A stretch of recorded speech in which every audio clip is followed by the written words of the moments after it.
সুপ্রিয় দর্শক সবাইকে স্বাগত জানিয়ে শুরু করছি বৈশাখী টিভি স্বাস্থ্য বিষয়ক নিয়মিত আয়োজন বৈশাখী হেলথের আজকের পর্বে। সাথে আছি আমি ডক্টর শাবনা জাফরিন। দর্শক, আজকে আমরা কথা বলবো খুব গুরুত্বপূর্ণ একটি বিষয় নিয়ে, আর তা হলো ফ্যাটি লিভার। আমরা এক কথায় এই বিষয়টিকে বলতে পারি একটি নীরব ঘাতক। এজন্য আমরা চেষ্টা করব আজকে আমাদের আলোচনার মাধ্যমে গুরুত্বপূর্ণ তথ্যগুলো জেনে নিতে।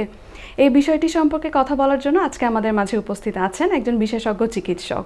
আজকে আমাদের মাঝে উপস্থিত আছেন ডাক্তার মোহাম্মদ আব্দুর রহিম, সহযোগী অধ্যাপক, লিভার বিভাগ, বঙ্গবন্ধু শেখ মুজিব মেডিকেল বিশ্ববিদ্যালয়। দর্শক, আশা করছি আপনারা পুরো অনুষ্ঠানে আমাদের সাথেই থাকবেন। চলে যাচ্ছি প্রধান অতিথির কাছে। স্যার, আপনাকে শুভেচ্ছা আমাদের আজকের অনুষ্ঠানে। আপনাকে ধন্যবাদ। স্যার, আজকে আমরা কথা বলবো ফ্যাটি লিভার নিয়ে। স্যার, শুরুতেই ফ্যাটি লিভার সম্পর্কে একটু জানতে যাব আপনার কাছ থেকে। ফ্যাটি লিভার হলো লিভারে চর্বি জমা, এটাকে ফ্যাটি লিভার বলা হয়। সাধারণত লিভার কোষের 5%-এর বেশি যদি চর্বি জমা হয় সেটাকে আমরা ফ্যাটি লিভার বলে থাকি।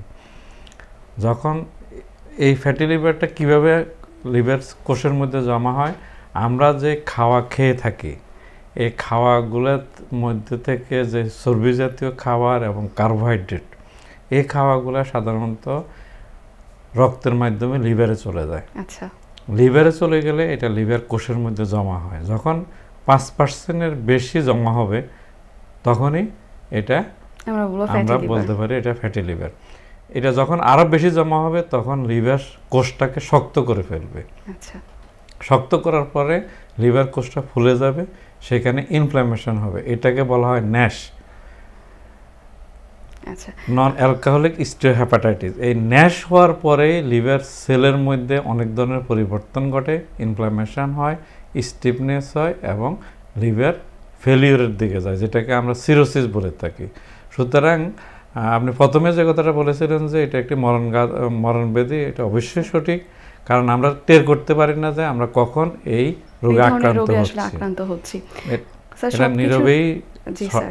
আচ্ছা স্যার, স্পেসিফিক কোনো কারণ আছে এই ফ্যাটি লিভার হওয়ার পিছনে? ফ্যাটি লিভার হওয়ার মূল কারণ হলো যদি আমাদের নিয়মিত খাওয়া দাওয়াগুলোকে আমরা সঠিকভাবে বার্ন না করতে পারি, তাহলে এগুলা বেশি, যে আমাদের ধরেন একজন সেডেন্টারি ওয়ার্কারের 1200-1300 কিলো ক্যালোরি দরকার, একজন হেভি ওয়ার্কারের 2000 কিলো ক্যালোরি দরকার। এই যে কিলো ক্যালোরি আমরা শক্তি এনার্জি নিয়ে থাকি, এর বেশি পরিমাণে নিলে সেটা জমা হবে। এই জমাটা সাধারণত লিভারে হয় এবং সেই জন্য লিভার থেকেই এই চর্বি জমার উৎপত্তিটা শুরু হয়। সাথে সাথে আরও কয়েকটা জায়গায় এই চর্বিগুলো জমা হয়ে থাকে, যেমন হার্টে জমা হয়, ব্রেইনে জমা হয়, কিডনিতে জমা হয়। যখন হার্টে জমা হয় তখন হার্ট ফেলিওর হয়, যখন ব্রেইনে জমা হয় তখন স্ট্রোক করতে পারে। সুতরাং ফ্যাটি লিভার শুধুমাত্র লিভারের অসুখ না, এটা একটা সিস্টেমিক ডিজিজ। এই ফ্যাটি লিভার হলে একটা লোক হার্ট অ্যাটাক করতে পারে, একটা লোক স্ট্রোক করতে পারে। ফ্যাটি লিভার দিয়ে আমরা সাধারণত নির্ধারণ করে থাকি যে সে একটা রোগে আক্রান্ত হতে যাচ্ছে। আর এই ঠিক ফ্যাটি লিভারটা লিভারেরও ব্যাপক ক্ষতি করে থাকে। এখন এই লিভারে আপনার প্রশ্ন ছিল যে এটা কিভাবে হয়। আমরা যখন আমাদের এই খাওয়াটাকে আমরা পর্যাপ্ত পরিমাণে বার্ন না করতে পারি এবং আমরা যদি পরিমিত, অর্থাৎ আমরা যেটাকে ইংরেজিতে বলে ব্যালেন্স ডায়েট, এই ব্যালেন্স ডায়েট যদি আমরা না খেয়ে থাকি তখনই লিভারে চর্বি জমা হবে। এখন ব্যালেন্স ডায়েট কি? ব্যালেন্স ডায়েট হলো ধরেন আপনাকে যে আমাদের যে খাদ্য উপাদান আছে, শর্করা, চর্বি এবং আমিষ জাতীয় খাবার, এগুলো খাইতে হবে, কিন্তু এগুলোর পরিমাণ সঠিক পরিমাণে খেতে হবে। কিন্তু আমরা করে কি, আমরা সাধারণত আমাদের দেশে আমরা সাধারণত ভাত বেশি, ভাতের পরিমাণটা বেশি, ভাতে শর্করার পরিমাণ অনেক বেশি। এই শর্করাগুলোই পরবর্তীতে গ্লাইকোজেন এবং গ্লাইকোজেন থেকে ফ্যাটি অ্যাসিড তৈরি করে, লিভারে জমা হয়, লিভারে গিয়ে গ্লাইকোজেন এবং ফ্যাটি অ্যাসিড তৈরি করে। এই ফ্যাটি অ্যাসিডগুলোই ফ্যাট হিসেবে লিভার সেলের মধ্যে জমা হয়। আচ্ছা, রোগী কি বুঝবেন কোনো ধরনের লক্ষণ প্রকাশ পাবে? কয়েকটা জিনিস আমরা বলি, যেটা হলো যে প্রথমে রোগী ওবেসিটি, ওজন বেড়ে যাবে, তারপরে হাই প্রেশার দেখা দিতে পারে, ডায়াবেটিস দেখা দিতে পারে। এগুলো থেকেই আমরা বুঝে থাকি যে সে ফ্যাটি লিভারের দিকে যাচ্ছে। এছাড়াও রোগী বোঝার উপায় হলো তার কাছে ক্লান্তি বোধ হবে, কাজের আগ্রহ থাকবে না এবং ঘুম ঘুম ভাব থাকবে। এরপরে যখনই এটা সিরোসিস এবং সিরোসিসের কমপ্লিকেশনের দিকে যাবে, তখন তার সিরোসিসের কারণে তার পেট ফুলে যাবে, পেটে পানি আসবে, পায়ে পানি আসবে, ইভেন কেউ অজ্ঞান হয়ে যেতে পারে, ইভেন কি রক্তবমি হইতে পারে, তাছাড়াও লিভার ক্যান্সার হইতে পারে।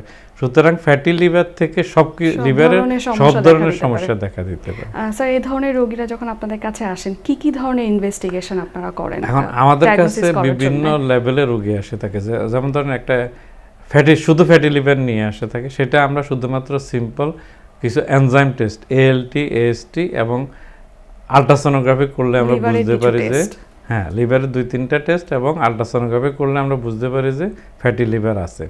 এছাড়া যদি ফ্যাটি লিভার থেকে তার কমপ্লিকেশন হয়, সিরোসিস নিয়ে আসে, তখন তো ক্লিনিক্যালি বোঝা যায় হ্যাঁ ফ্যাটি লিভার থেকে তার অ্যাডভান্স সিরোসিস হয়ে গেছে। তখন স্যার এই ধরনের টেস্টগুলো করেন। স্যার, রোগীরা আসলে তাহলে তখন তাদেরকে কিভাবে ম্যানেজমেন্ট করেন, কি ট্রিটমেন্টগুলো দিয়ে থাকেন? আমরা যদি শুধুমাত্র ফ্যাটি লিভার নিয়ে কোনো রোগী আসে, তাহলে ফ্যাটি লিভারের চিকিৎসা আমরা বলি যে প্রথম কথা, 1 নম্বর কথা হলো যে খাদ্যাভ্যাস চেঞ্জ করতে হবে, 2 নম্বর হলো প্রতিনিয়ত কিছু না কিছু পরিশ্রম করতে হবে।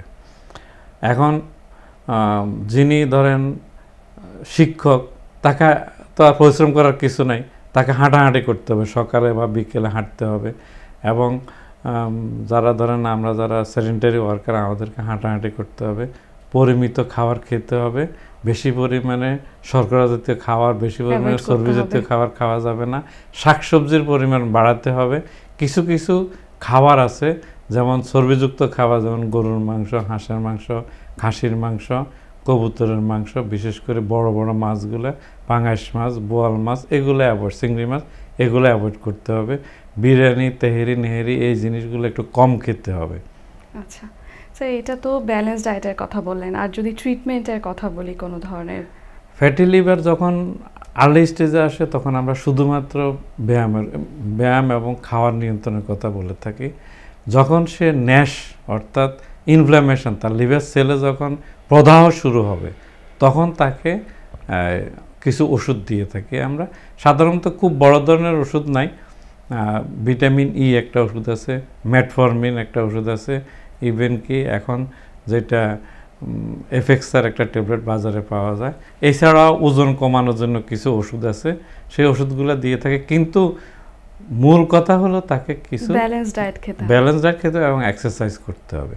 এছাড়াও আরও একটা জিনিস যেটা, সেটা হলো যে খাওয়ার খাইয়া ঘুমানো যাবে না, খাওয়ার এবং ঘুমের মাঝে একটা গ্যাপ থাকতে হবে। যেমন আমরা বলি যে দিনের বেলা না ঘুমানো ভালো, আর রাত্রিবেলা খাওয়ার 2 ঘন্টা পরে বিছানায় যাওয়া উচিত। স্যার, একজন রোগীর ফ্যাটি লিভার আছে, তো দেখা যাচ্ছে যে অনেকে তো বুঝেন, অনেকে বুঝেন না, তো এটা কি খারাপের দিকে যাচ্ছে কিনা রোগী কিভাবে বুঝবেন? এক্ষেত্রে আমরা যেটা করে থাকি, আমরা ব্লাড টেস্ট, কিছু এনজাইম টেস্ট করে থাকি। এছাড়াও আমরা আলট্রাসোনোগ্রাফিতে বললাম যেটা প্রাথমিকভাবে রোগটা ডায়াগনোসিসের জন্য, এবং আরেকটা টেস্ট আমরা করে থাকি, সেটাকে ফাইব্রোস্ক্যান বলে থাকি। ফাইব্রোস্ক্যানের মাধ্যমে আমরা বুঝতে পারি যে রোগীর লিভারের স্টিফনেস কতটুকু। যদি ফাইব্রোস্ক্যান যদি মোর দেন 10 হয়, 10 স্টিফনেস থাকে, তাহলে বুঝতে হবে যে তার লিভারটা মোটামুটি শক্ত হচ্ছে এবং এটা যে কোনো সময় সিরোসিসের দিকে যেতে পারে। সেই ক্ষেত্রে তাকে কিছু অ্যাগ্রেসিভ চিকিৎসার আওতায় আনতে হবে। না হলে যাদের ফাইব্রোস্ক্যানে স্টিফনেস 10-এর নিচে থাকবে এবং স্ট্যাটোসিস 230 নিচে থাকবে, তাদেরকে আমরা বলবো যে ডায়েটারি এবং এক্সারসাইজ এই দুইটার মাধ্যমে তাদের ভালো হওয়া সম্ভব। কিন্তু যখনই আমাদের এই প্যারামিটারটা ক্রস করবে, তখনই আমরা তাদেরকে বলবো যে আপনার ডায়েটারি এবং আপনার এক্সারসাইজের সাথে আপনাকে কিছু ওষুধ নিতে হবে এবং প্রতি 3 মাস পর পর ফলো আপে আসতে হবে। স্যার, আপনাকে অনেক ধন্যবাদ আপনার এত মূল্যবান সময় দেওয়ার জন্য।